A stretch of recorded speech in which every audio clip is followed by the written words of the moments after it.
Hello everyone, welcome to dropper class. तो finally RRB ALP CBT on की answer key भी आ गया।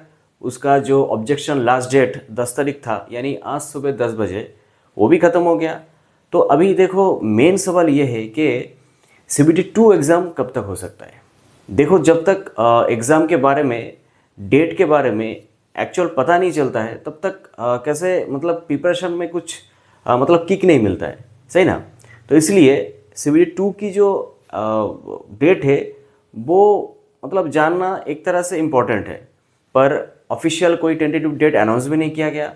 और किसी के पास सही बोले तो कोई भी एक्चुअल इन्फॉर्मेशन भी है नहीं, सभी कोई गेस कर सकता है, तो मैं भी गेस कर सकता हूँ। ठीक है, तो वही आज देखने की कोशिश करेंगे कि रेलवे की मूड क्या है, अभी किस हिसाब से चल रहा है और क्या हो सकता है। ठीक है, एक मतलब एक फैक्चुअल मतलब क्या बोले, फैक्टर्स के साथ एनालिसिस कर सकते हैं और देखते हैं क्या होगा। तो देखो, जो मुझे फर्स्ट टाइम देख रहे हैं, तो मैं एक सीनियर एलपी में फिलहाल इंडियन रेलवे में काम कर रहा हूँ।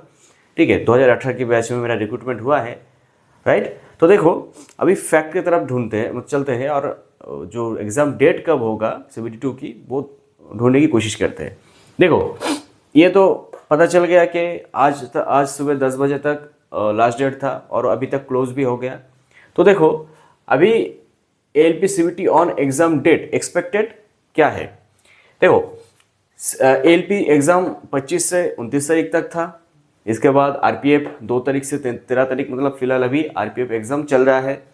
जेई एग्ज़ाम 16 से 18 तारीख, उसका जो सिटी इंटीमेशन लिंक भी सबके पास आ गया।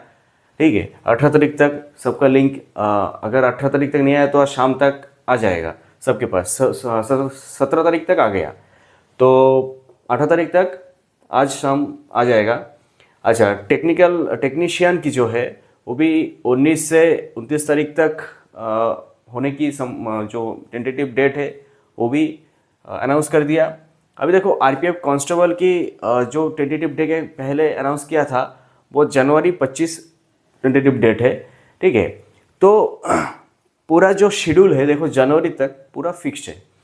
25 से 29 खत्म हो गया नवंबर, फिर 2 तारीख से 13 तारीख हो गया आपका जो आरपीएफ एसआई।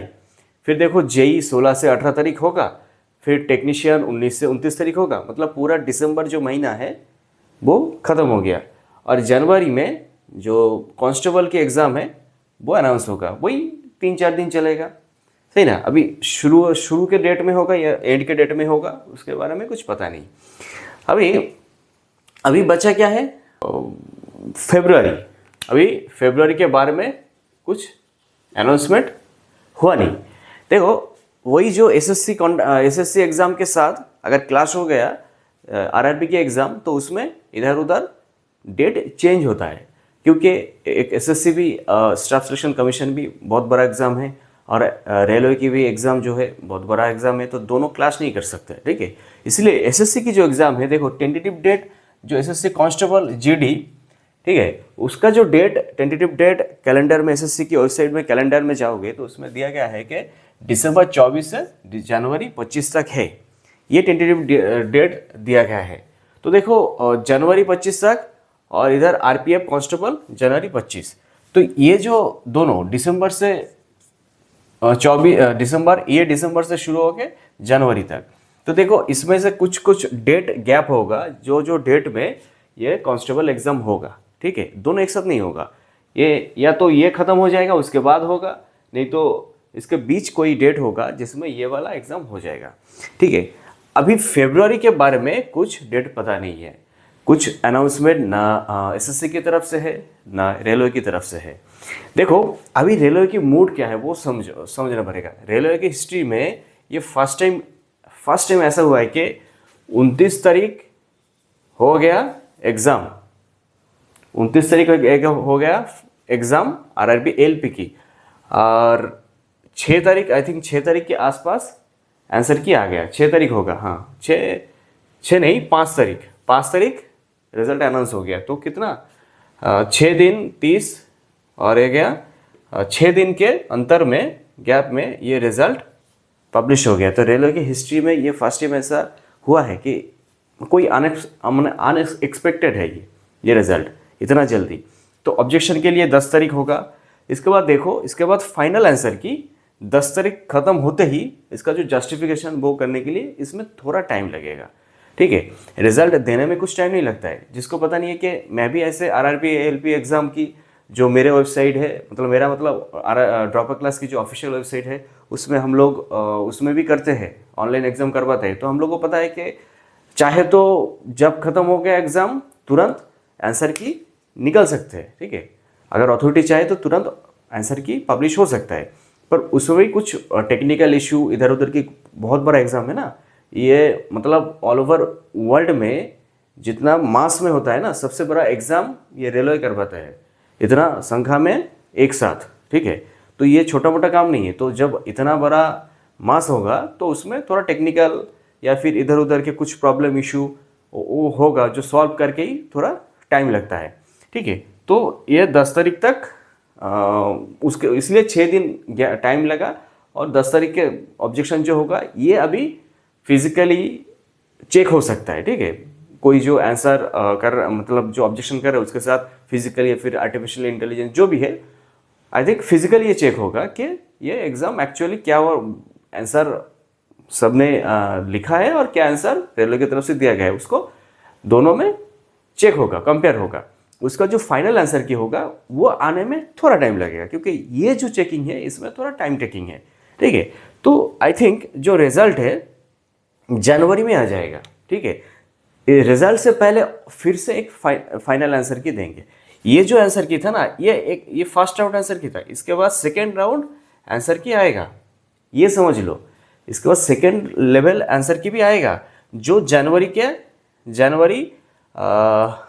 जनवरी या फिर दिसंबर एंड तक, दिसंबर लास्ट तक ये आ जाएगा। अभी तो है 10 तारीख, तो दिसंबर के लास्ट मतलब 25 तारीख के आसपास ये आंसर की निकल सकते हैं, या फिर रेलवे चाहते हैं तो कभी भी निकल सकते हैं, ऐसा कुछ बात नहीं है।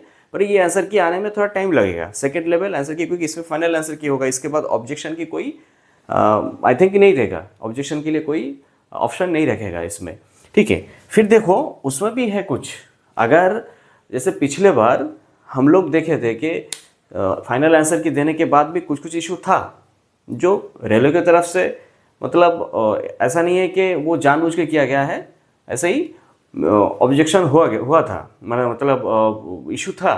उसके बाद सब लोग ट्वीट किए थे, फिर रेलवे के साथ कांटेक्ट किए थे ईमेल के थ्रू, मोबाइल के थ्रू, नंबर के थ्रू।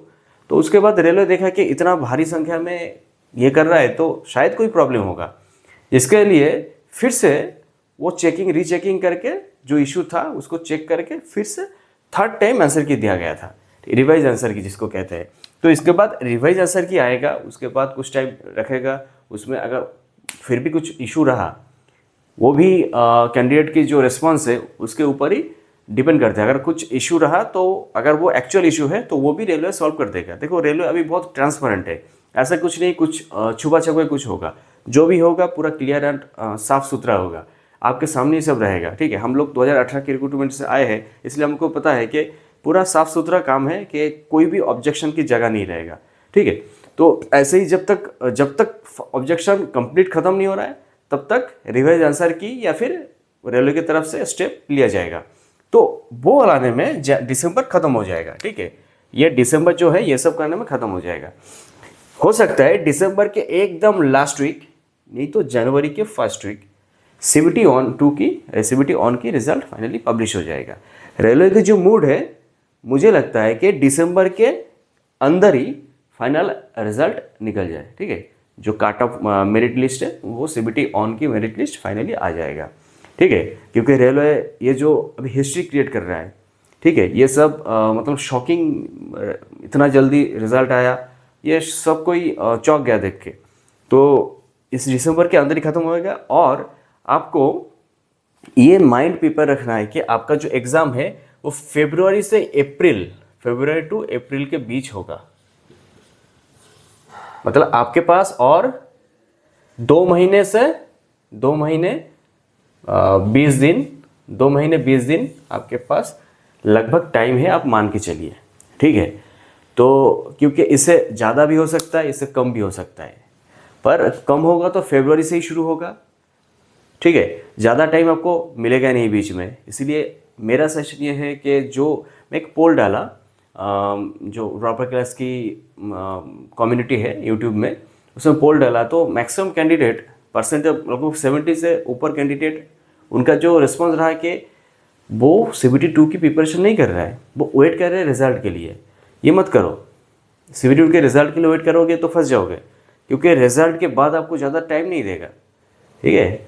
डेट के मामले पे अभी देखो पूरा फिक्स्ड है। जो CBT ऑन में LP में कुछ इशू हुआ था टेक्निकल, वो भी देखो डेट चेंज करके कहा, जो जिस दिन ऑलरेडी शिफ्ट है, एग्ज़ाम शिफ्ट है, उसी दिन दिया, उसको चेंज करके बहुत पीछे नहीं ले गया, ठीक है। तो उसको उसमें ही एडजस्ट कर दिया, इसलिए रेलवे की अभी मूड ऐसा नहीं है कि बहुत ज़्यादा खींचेगा, ठीक है। तो ये समझ लो कि फरवरी टू अप्रैल के बीच CBT 2 एग्ज़ाम होगा, इसलिए तैयारी पूरा शुरू करो। जो CBT 2 की पार्ट बी में, पार्ट बी को इग्नोर कर रहे हो वो फंस जाओगे, पार्ट बी को सीरियसली पढ़ो, ठीक है। dropperclass.com में जाओ, उसमें हीट इंजन की नोट्स है वो अवेल करो। अगर हीट इंजन आपके पास, आपका ट्रेड है CBT 2 पार्ट बी के लिए, मॉक टेस्ट दो, उसमें मॉक टेस्ट भी अवेलेबल है और इलेक्ट्रिशियन के भी मॉक टेस्ट अवेलेबल है, वो सब दो। और रेगुलर प्रैक्टिस के द्वारा अपना जो टेक्निकल एबिलिटी वो इतना बढ़ाओ कि CBT 2 30% नंबर जो है बी लाना है वो ना छूटे, क्योंकि उसमें छूट जाएगा तो पार्टी का कुछ वैल्यू नहीं रहेगा। तो ठीक है, चलो फिर मिलते हैं नेक्स्ट वीडियो में। Thanks for watching.